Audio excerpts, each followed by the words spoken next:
Welcome to the Science of Success. Introducing your host, Matt Bodnar. Welcome to the Science of Success, the #1 evidence-based growth podcast on the internet, with more than 1 million downloads and listeners in over 100 countries. In this episode, we discuss one of the most important evidence-based psychology principles that makes you successful: self-awareness. We look at the difference between people who succeed and those who plateau.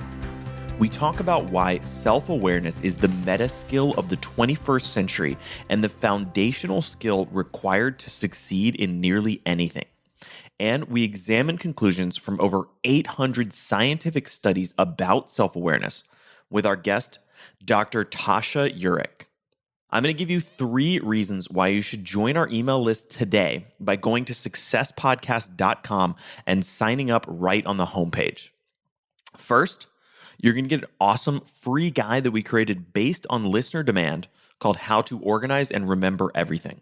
It's our most popular guide. You can get it absolutely for free, along with another surprise bonus guide when you sign up and join the email list today.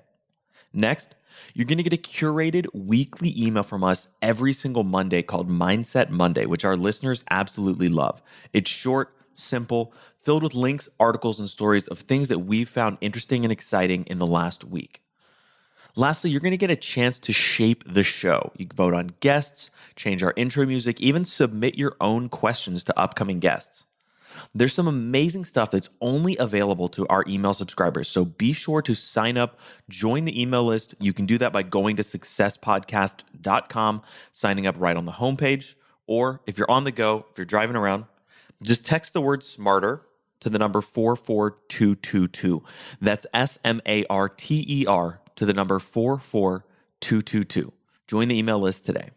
In our previous episode, we discussed how to master relationships, went deep into cutting-edge networking strategies from one of the world's top connectors, examined how to unite people in collaboration and co-elevation, looked at the power of generosity in building real and authentic relationships, discussed how to let go of individualism, and much more with our guest Keith Ferrazzi.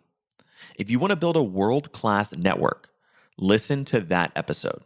Today, we have another awesome guest on the show, Dr. Tasha Eurich. Tasha is an organizational psychologist, researcher, and principal of the Eurich Group. She received her Ph.D. in industrial organizational psychology from Colorado State University, and she is the New York Times bestselling author of Bankable Leadership and INSIGHT. Her TED Talk has been viewed over 1 million times, and her work has been featured in Business Insider, Forbes, New York Times, and much more. Tasha, welcome to the Science of Success. Thanks for having me. Great to be here. Well, we're super excited to have you on today. So I'd love to start out with, one of the biggest themes and biggest things we talk about all the time in the show is self-awareness. And I know you've kind of described self-awareness as the meta skill of the 21st century. And I'd love to hear a little bit about what does that mean to you and why is self-awareness so important? It's such a great place to start because I think it's really the genesis of really all of my passion about this subject. So I'm an organizational psychologist, as you mentioned, and what I have done for the last 15 years is use evidence-based principles of psychology to help usually executives, but lots of people in organizations be successful and make companies a better place to work and make leaders more effective and happier and be able to engage their people. And what I started to see, really over the course of that time were 2 types of leaders. One type of leader was successful enough to get promoted, but really didn't have an appreciation of who they were. Who were they authentically? What did they value? What was important to them? Nor did they have an appreciation of how other people saw them. And so they inadvertently got in their own way. And a lot of times with those people, it's not a matter of if, but when they crash and burn. But on the optimistic side, the other type of person I saw or leader were people who were able to sort of meet any challenge that came their way. And the reason they could was they knew very clearly who they were. They knew their values, they knew their strengths, they knew what they didn't know. And they also had an appreciation for the effect they were having on the people around them. And so this is, sort of what we call self-awareness. And about 4 years ago, this is really embarrassing, but it was Christmas break and I was kind of bored. I didn't have a lot of client work. And I said, I wonder what the research on self-awareness really is. What do we know? And I started to do a review of what the science on self-awareness really said. And I discovered just how little we knew. So, we've been talking about it in the business world so much that it's kind of this buzzword, but from a scientific evidence-based perspective, there were so many things that we were assuming that may or may not have been true. And so I basically have spent the last 4 years of my life going through a very in-depth program to understand what self-awareness really is, where it comes from, why we need it, and really how to get more of it. So that's the preface of how I became so passionate about this. And the reason that everybody who's listening to this can be passionate about it too, if they're not already, is I call it the meta skill of the 21st century.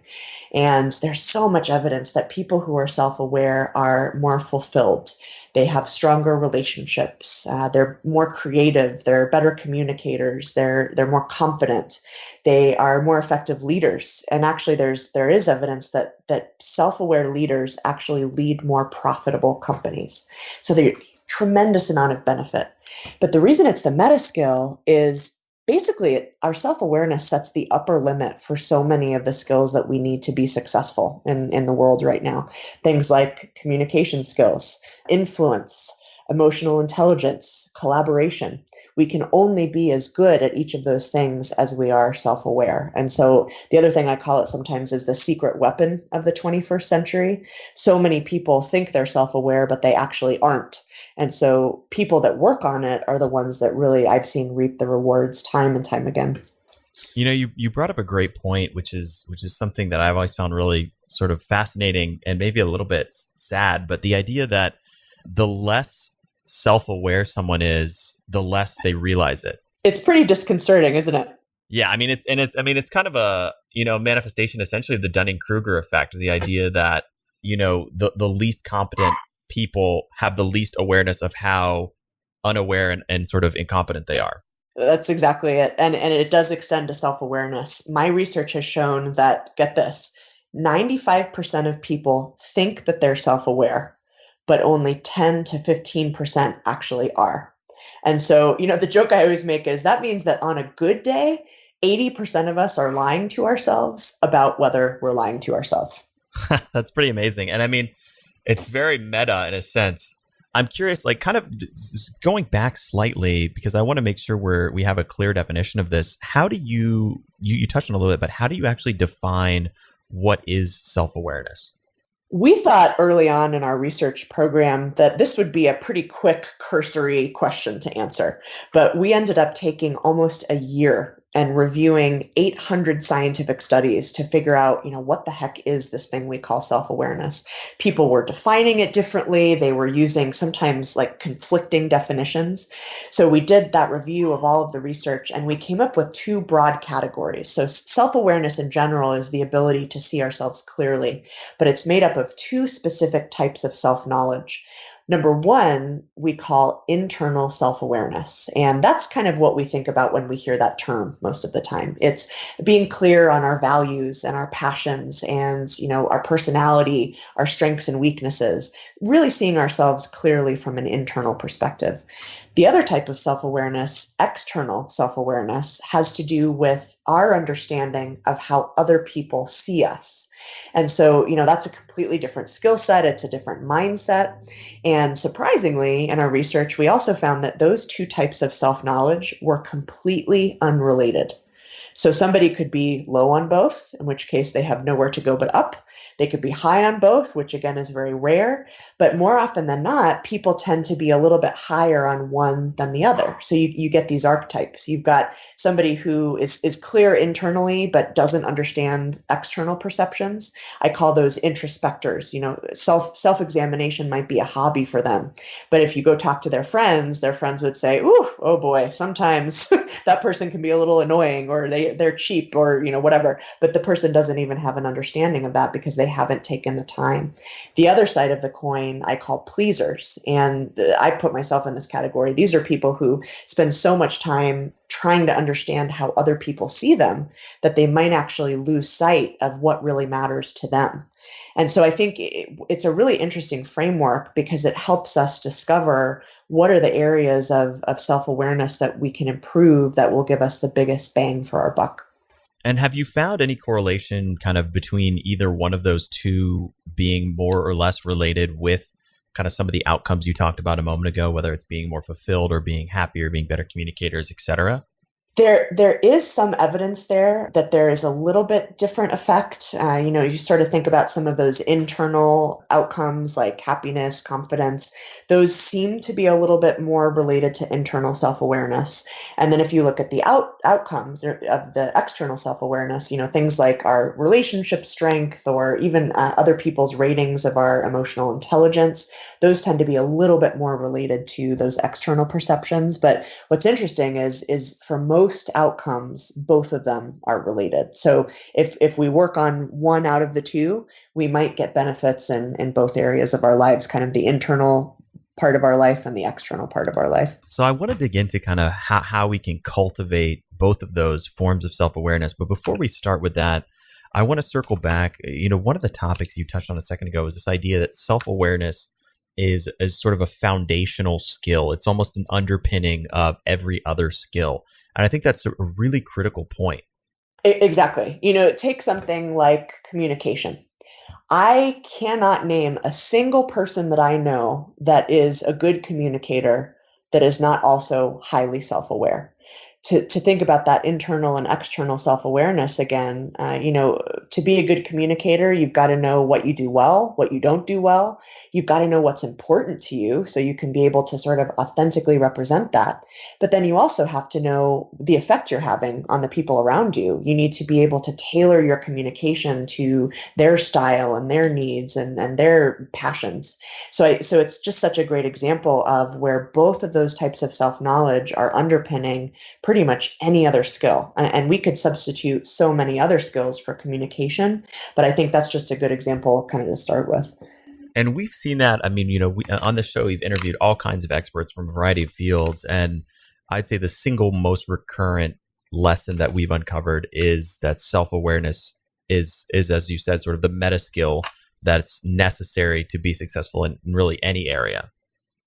And what I love about that is that our research has shown that self-awareness is an infinitely learnable skill. So sometimes it feels overwhelming to say, oh my gosh, I was one of those 95% who thought I was self-aware. Maybe I'm not that self-aware. That's a good thing. And what I can tell people is after that somewhat rude awakening, there is nothing but confidence and success and fulfillment on the other side of it. In our research, one of the things we did was fascinating. We found people who didn't start out self-aware, but who became self-aware and made these really dramatic improvements in their lives and their work. And we didn't find any demographic patterns. So they weren't more likely to be one gender than the other. Didn't matter what their industry was or their job. It didn't matter whether they worked or not. It didn't matter what age they were. The only thing these people had in common were really two things. Number one was a belief in the importance of self-awareness. And number two was a daily commitment to improving it. And what I love about that is it sort of makes self-awareness available to all of us. We all are equally capable of building that self-awareness. I'm curious, how did you cultivate that sort of, or I mean, maybe not cultivate, but those people who had, as you called it, kind of a rude awakening where they started to realize their own kind of lack of self-awareness. What was that catalyst in some of the research you did or the work you've done? Have you seen what has really kind of broken people through that kind of fog and taught them, wow, maybe I'm not nearly as self-aware as I thought I was? That's such a great question. So just for terminology, we actually started to jokingly call these people that we're talking about self-awareness unicorns because we weren't sure if we'd be able to actually find any, but thankfully we did. And when we interviewed our unicorns about that exact question, we sort of found that those experiences fell into at least one of three categories. So the first category was being in some kind of a new role in their lives or having to play play by a new set of rules. So that might be getting married, living with someone for the first time. It might be a new job in the same company. It might be a new job in a different company.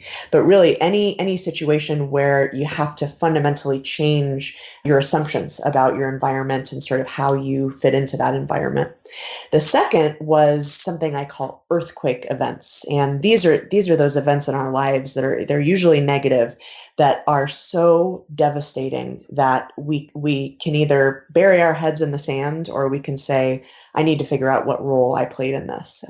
Everything from unexpected divorces. People were telling us about getting fired and they had no idea. They were completely shocked.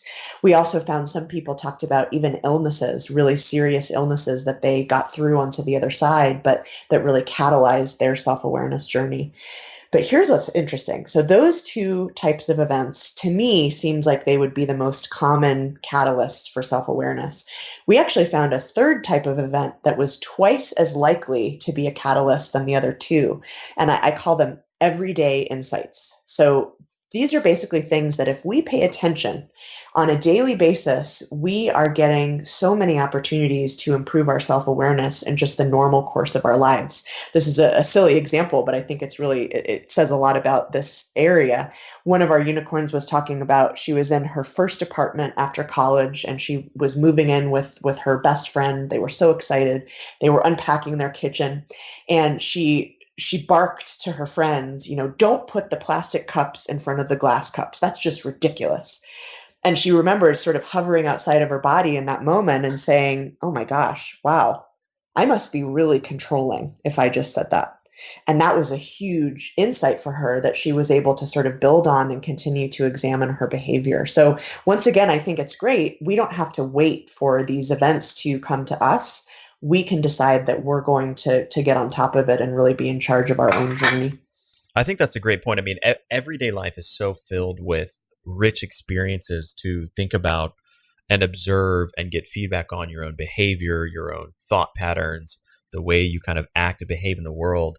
And it's there's such ample opportunity if you can kind of open your eyes and start to actually look for these things. That's it. It's all about paying attention, and sort of behind that is the mindset that, in a positive self-accepting way, maybe I don't know myself as well as I think. And what if I didn't? And what kind of a newfound curiosity might that give me about my world? So in the work you've done, what have you seen? What are some of the barriers that people have when they try to kind of begin this journey of self-awareness? What are some of the struggles or challenges that they encounter? Oh my gosh, there are so many. We could do our own podcast just on this probably, but maybe I can attempt to sort of talk about the different categories that they fall in, just so people can be aware of sometimes these really hidden factors that get in our way. So the first type of barrier are the things internally, just about how human beings are wired. What we've learned since the days of Freud is, as much as we want to be able to excavate our unconscious thoughts and our feelings and our motives, why did I really do that? Or why am I really like this?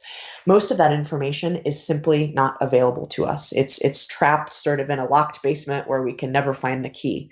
And so many people, I think it's the influence of Freud that we just feel like, well, if I go to enough therapy or if I journal enough, these things are going to come to me.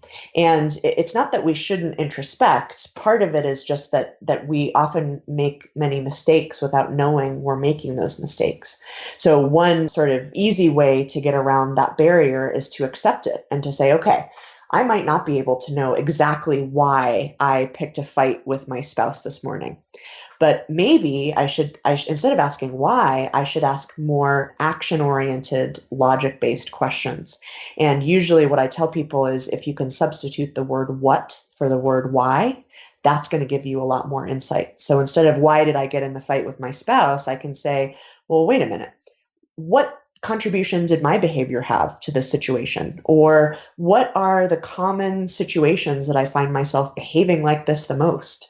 Or what do I need to work on in the future so that I can be more cool-headed? So those are sort of those internal barriers that I think we just have to change the way we're introspecting, and we'll get a lot more benefit. The second overall category of barriers to self-awareness is the world that we live in. You sort of think about the rise of social media and reality TV and all of these celebrities who are famous for doing absolutely nothing. That isn't coming without a cost. And I call it the cult of self. It's this idea that in our daily lives, both online and offline, we're being tempted to become more and more self-absorbed and less self-aware. And unless we actively fight that, we might find ourselves belonging to the cult without even knowing it. And so one really easy way to get around that barrier, again, it's not going to do everything, but it's a good start, is to really spend some time thinking about how you're showing up on and offline. Are you what researchers call a me former? Which is someone who constantly talks about themselves, is posting all their recent work accomplishments on their Facebook page or, regaling all of their friends with stories about them all night? Or are you an informer who is really trying to focus on adding to other people's lives, posting a beautiful photograph to Facebook or asking somebody about themselves and trying to learn more about them than talk about how smart or how right you are? And so I think it's something that we just need to be aware of. Even in writing this book, I've become aware of so many behaviors I didn't know I was demonstrating, and that was one of them.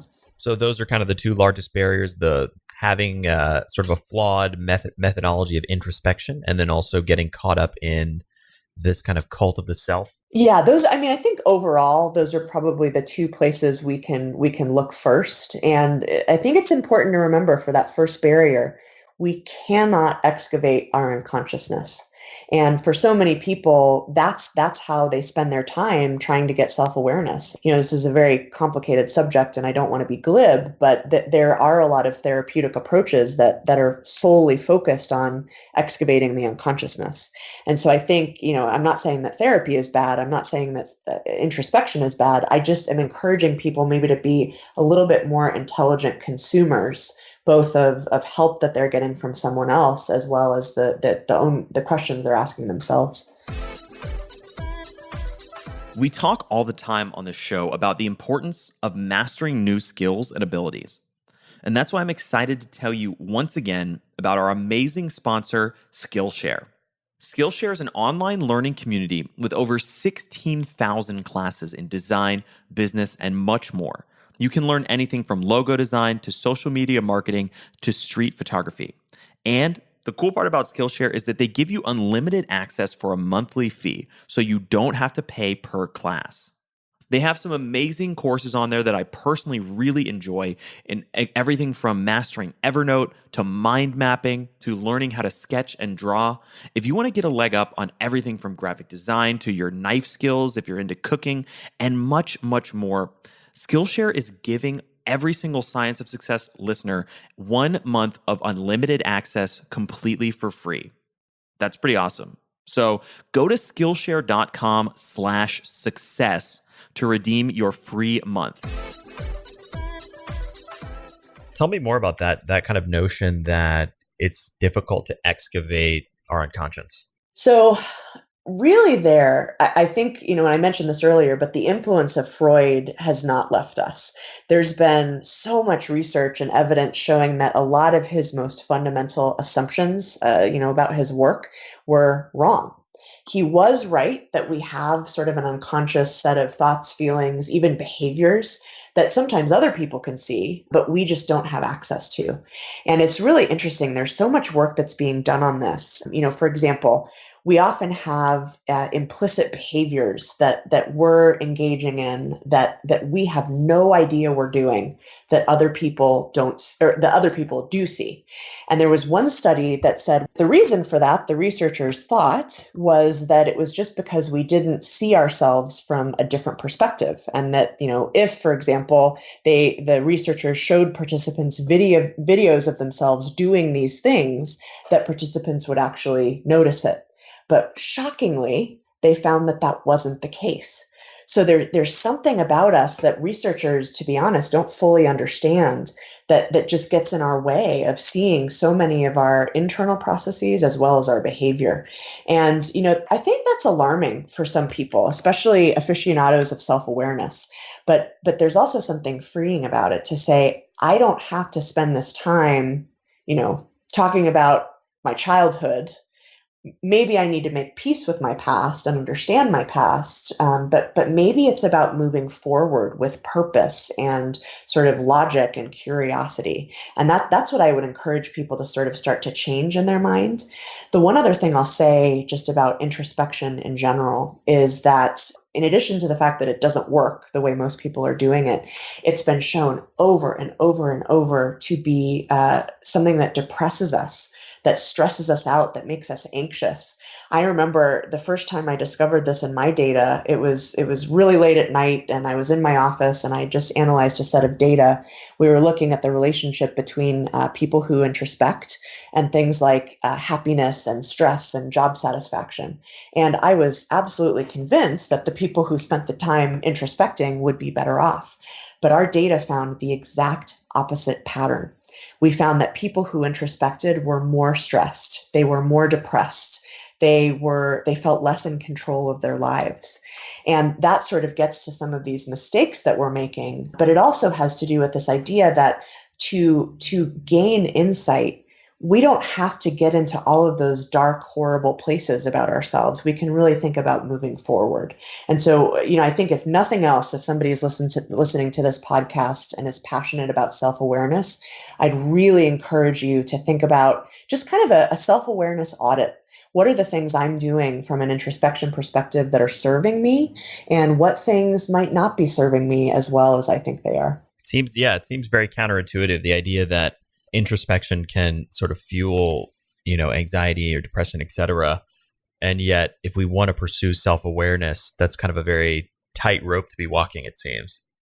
It is. And, there's a reason so few of us are self-aware. I think even the most well-intentioned students of self-awareness, they're not aware of a lot of this research. And part of what my goal has been with all of this work, with the work I'm doing and the work I'm representing that other scientists are doing, is to kind of get the word out and say, we can make the world a more self-aware place. We can make ourselves more self-aware. But to do it, we're going to have to examine some of those fundamental assumptions that we've been making. And just making sure that I understand, the idea is that focusing primarily on kind of action-oriented, sort of forward-thinking applications to solve some of your sort of current challenges or problems is more effective than the idea that you should dig deep into past traumas or something like that. That's what my research and a ton of other people's research has shown. And again, it's sort of a hard fact to swallow. Back early in my research program, when I first discovered this, I had this moment where I said, oh my God, maybe self-awareness isn't actually a good thing to have. But I think we can distinguish the process of self-reflection from the outcome of self-reflection. And most people just generally assume that if I think about myself, I'll know myself better. But again, it's about being intelligent about the way we're approaching it. And if you don't have these off the top of your head, it's totally fine. But I'm curious, do you know of who some of the other kind of researchers are as well? I'd love to dig in and do some homework on my own. Oh, sure. So Timothy Wilson has done a lot of really great work on that. He has a wonderful book called Strangers to Ourselves, and it's very geeky and academic, which makes me love it. But in there is basically every citation that has shown some of these effects. Another researcher that's done a lot of really great work on this in the last 10 years is a gentleman named Anthony Grant. And he was, as far as I can tell, one of the first people to disentangle this idea of non-productive self-reflection from productive insight about ourselves, and really sort of discover the fact that just because we self-reflect doesn't mean we're necessarily going to be self-aware. Well, we'll make sure to include both of those sites in the show notes as well. But I think that's a really interesting conclusion and very important distinction to make.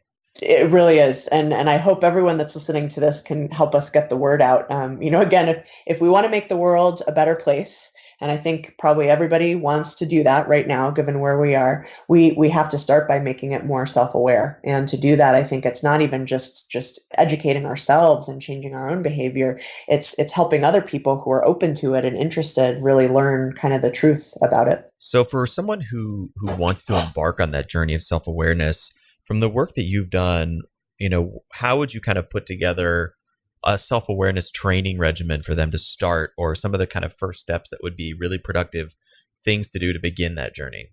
Sure. My glib response is they should totally buy a copy of my new book, Insight. And the reason I say that actually in truth is there are tons and tons and tons of strategies. And it's not just a matter of saying, do this, this, and this, and you will be self-aware. It's about really sort of, starting with a mindset that says, I am going to be braver enough to become wiser about myself. And I call that braver but wiser, to start to question some of those assumptions you've been making about yourself or about how others see you. From there, you've got to start doing some diagnostics about, my internal and external self-awareness. Where am I actually at? And everyone who's listening to this is smart enough to know that we can't, evaluate our self-awareness on our own. We have to look at how other people see us and talk to them about those perceptions. There's actually a really cool quiz that we put together just as a resource to support this book that's totally free.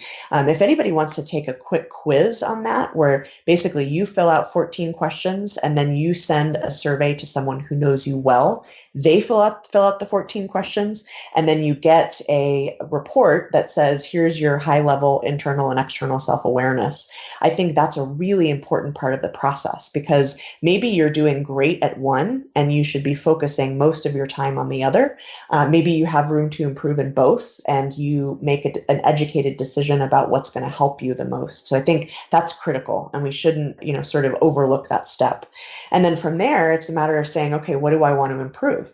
If you want to improve your internal self-awareness, again, there are tons and tons and tons of tools. But one thing that our unicorns really universally reported doing that is so easy to incorporate into your life is something called the daily check-in.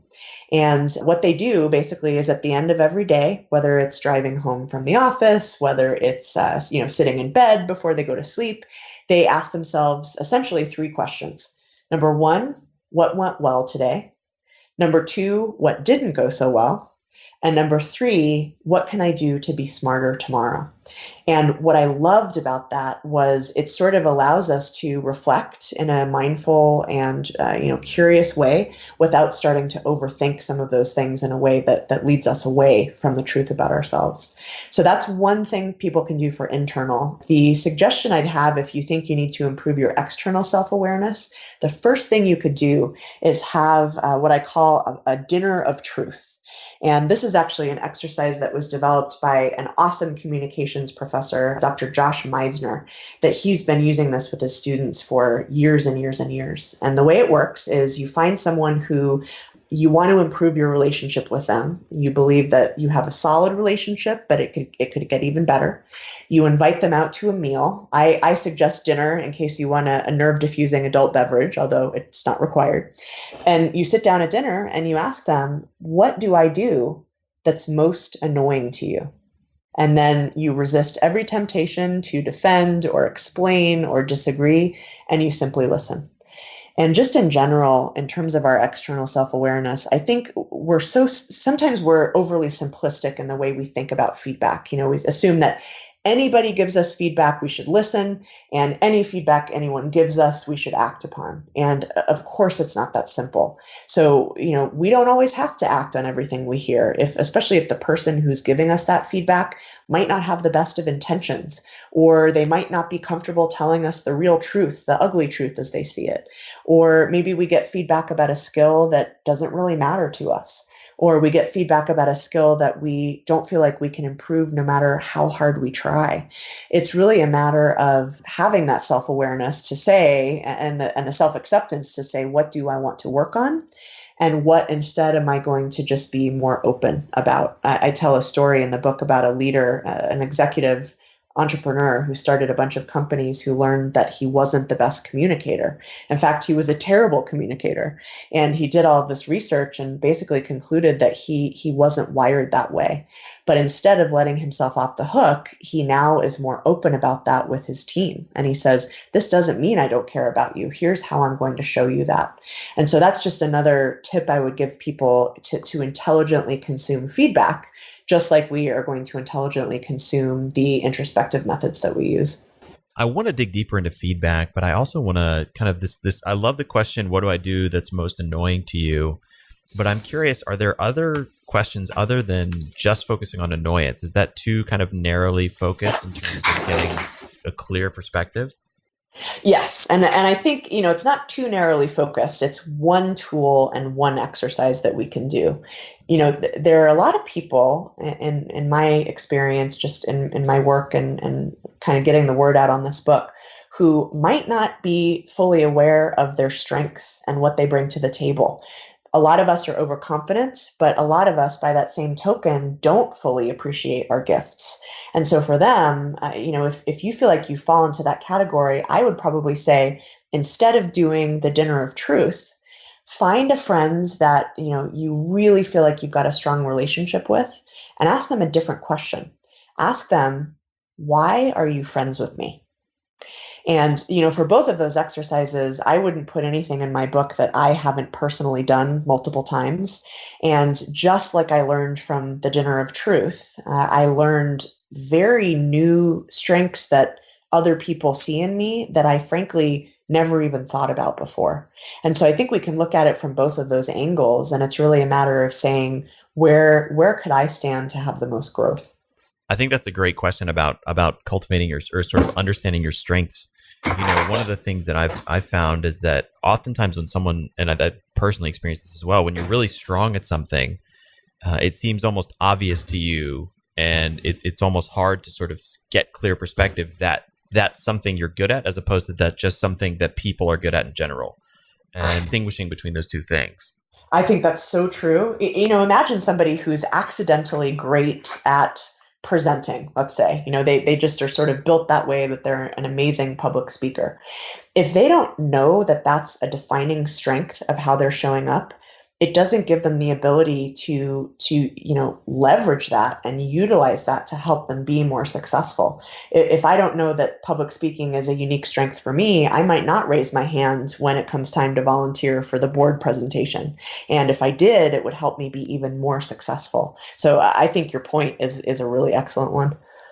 So let's circle back to the concept of feedback. Tell me a little bit about, one of the things that we talk about a lot on the show as well is the idea that to be self-aware, you need to be constantly getting information about your behavior, about your own thoughts, about your actions, etc. But I completely agree at the same time that you have to be very cognizant of what the source of that information is. And that was another very surprising finding, frankly, for me, in talking to our self-awareness unicorns. I expected that when we conducted these interviews with them, they would report, oh my gosh, I get feedback all the time. I get feedback from everyone I know at work and all of my family and the person behind me in the checkout line at the grocery store. But we actually found the exact opposite. Most of our unicorns, almost all of our unicorns, relied on just a handful of people that they actively got feedback from. And the two characteristics that almost all of those people had were as follows. So the first was the person was confident that that source of feedback really wanted them to be successful. So I remember I said earlier, not all feedback is well intended. You have to be sure that somebody really has your back and they're giving you any feedback they're giving you in the spirit of your success. But that's not enough, right? So we also have to believe that they are going to tell us the good, the bad, and the ugly. So the first part is the person is loving. And the second person is they're willing to be a critic if they need to. So I call them loving critics. And a lot of times people have one, but not the other. Everybody has that coworker who just is negative about everything, who would be a great critic. but maybe who doesn't really want you to be that successful. Or you might have somebody in your life that, just loves you and adores you, but will never tell you that that haircut you got really doesn't do you any favors. And so the unicorns were very strategic and very discerning about who they got feedback from. And in my opinion, that is, at least 70% of the work in terms of getting feedback is just being laser focused on who we listen to. Another thing we learned was that our unicorns didn't rely on other people to approach them with feedback. And this is supported by a lot of science. There was a really cool study from the 1960s. Dr. Rosen was one of the researchers, and they put people in a room and created a situation where a stranger, a participant in the study, really should have given somebody else in the room some bad news. They sort of mocked it up. It was a crisis about their family, but the person who needed the bad news was a confederate of the researchers. And they found that when the news was bad, almost no one told this person the truth. And they really needed to hear it in the situation they concocted. So from that, they called this phenomenon the mum effect, M-U-M. Our unicorns smartly never assumed that people would tell them anything. They never assumed that people would tell them what they're doing well. They never assumed that people would tell them what they weren't doing well. Instead, they took it on themselves to get regular feedback on their own terms. Kind of related to that, another thing I'd say is one person's feedback is not necessarily going to be something that's reflective of how all people see you. So especially if, maybe you get feedback from that nasty coworker and you say, okay, I don't want to dismiss this outright because maybe there's something valuable in it for me.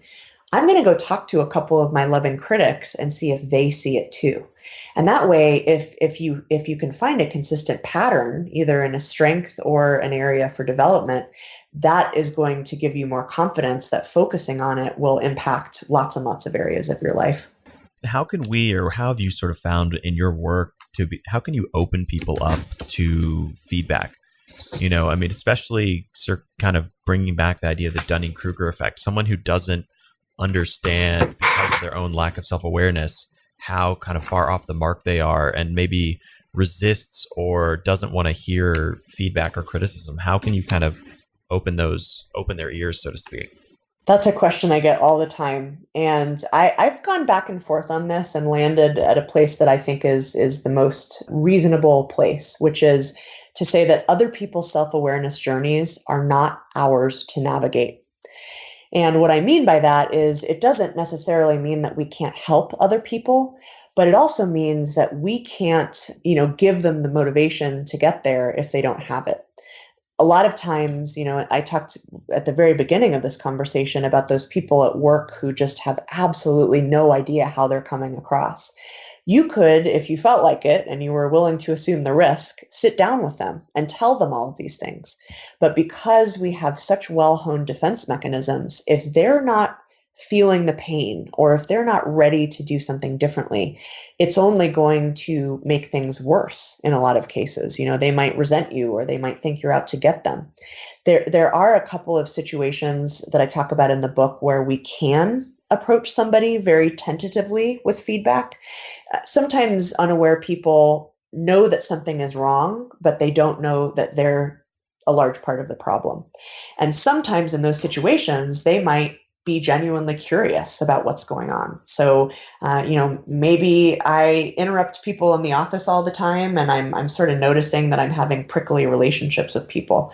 Maybe I turn to my coworker and I say, why is everybody so mean around here?